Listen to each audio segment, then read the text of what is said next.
Abrahah dan juga temannya yang bernama Aryad adalah dua orang utusan dari Raja An-Najasyi yang tinggal di negeri Habasyah, yang mana mereka berdua diutus untuk menaklukkan kerajaan Himyar di negeri Yaman.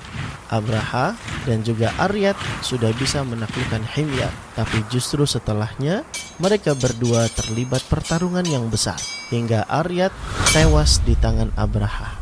Raja An-Najasyi yang tahu akan hal ini merasa sangat marah sekali, dan Raja An-Najasyi bersumpah akan menginjak-injak tanah Himyar dan juga menginjak-injak rambut di ubun-ubunnya Abraha. Abraha ketakutan. Ia pun meminta maaf, mengirimkan tanah Himyar di sebuah wadah kendi, dan juga dia gunting rambut di kepalanya sebagai permintaan maaf kepada Raja An-Najasyi. Bahkan sebagai tambahan permohonan maafnya, Raja Abraha bertekad untuk membangunkan sebuah tempat ibadah, gereja yang megah bernama Al-Qulais di negeri Yaman. Gereja ini dibangun untuk menarik perhatian orang Arab supaya meninggalkan ibadah haji di Ka'bah. Ide tersebut tentu saja dihasut oleh setan di dalam mewujudkannya. Bergejolaklah amarah penduduk Arab, sehingga salah seorang dari mereka meletakkan kotoran pada gereja untuk menghinakannya. Bahkan ada yang menyebutkan bahwa gereja tersebut dirobohkan oleh salah seorang orang Arab kala itu. Dengan sebab itulah Abraha semakin dendam kepada orang Arab, sehingga ia bertekad akan menghancurkan Ka'bah di kota Mekah. Berangkatlah Abraha menuju kota Mekah.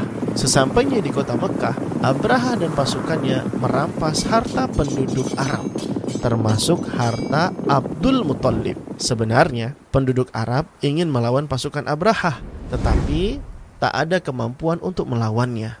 Ketika Abdul Muthalib berhadapan dengan Abraha, beliau mengatakan, "Kami tidak menginginkan adanya peperangan.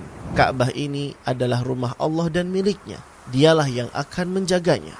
Sedangkan kami tidak mampu mencegahmu, wahai Abraha, untuk menghancurkan Ka'bah ini." Adapun Abraha tetap pada keinginan kuatnya untuk menghancurkan Ka'bah. Abdul Muthalib yang telah mengetahui rencana penyerangan Abraha pun langsung mengabarkan kepada kaum Quraisy untuk segera pergi keluar dari kota Mekkah dan berlindung di puncak gunung. Kemudian Abdul Muthalib mengarahkan kaumnya untuk berdoa memohon pertolongan kepada Allah supaya dilindungi dari serangan Abraha. Abraha mulai mempersiapkan pasukannya berupa gajah-gajah yang menyeramkan dan tentara-tentara yang berpostur besar. Di tengah perjalanan, ada seorang lelaki yang menghadang pasukan gajah tersebut. Ia pegang telinga gajah itu sehingga jinak dan tersungkur berlutut ke tanah. Ketika Abraha berusaha mengendalikan gajah-gajah tersebut, tetap saja mereka enggan berdiri untuk melanjutkan perjalanan. Hingga akhirnya Allah mengutus burung-burung yang muncul dari arah laut sambil membawa batu yang keras dan panas membara. Setiap burung itu membawa 3 buah batu, sebuah batu di paruhnya dan 2 buah batu di kakinya. Banyak pasukan Abraha yang terkena batu tersebut akhirnya meninggal dunia dan binasa. Mereka semua berlari dan berusaha menghindar dari serangan yang sangat mengerikan tersebut. Sambil lari tunggang langgang, batu panas itu pun mengenai tubuh Abraha sehingga jari jemarinya putus satu persatu. Bahkan nanah dan darah pun mengalir keluar dari tubuh Abraha.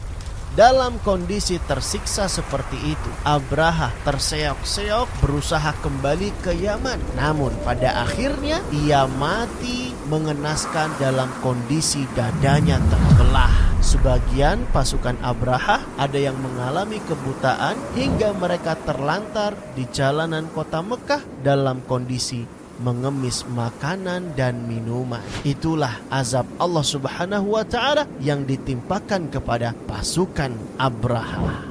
Dan tahun yang sangat bersejarah itu dinamai dengan tahun gajah, karena pada saat itu orang-orang Arab belum mengenal kalender angka di dalam penamaan tahun. Sehingga dalam menamai tahun, mereka tandai dengan menyebutkan sebuah peristiwa penting yang terjadi pada tahun tersebut.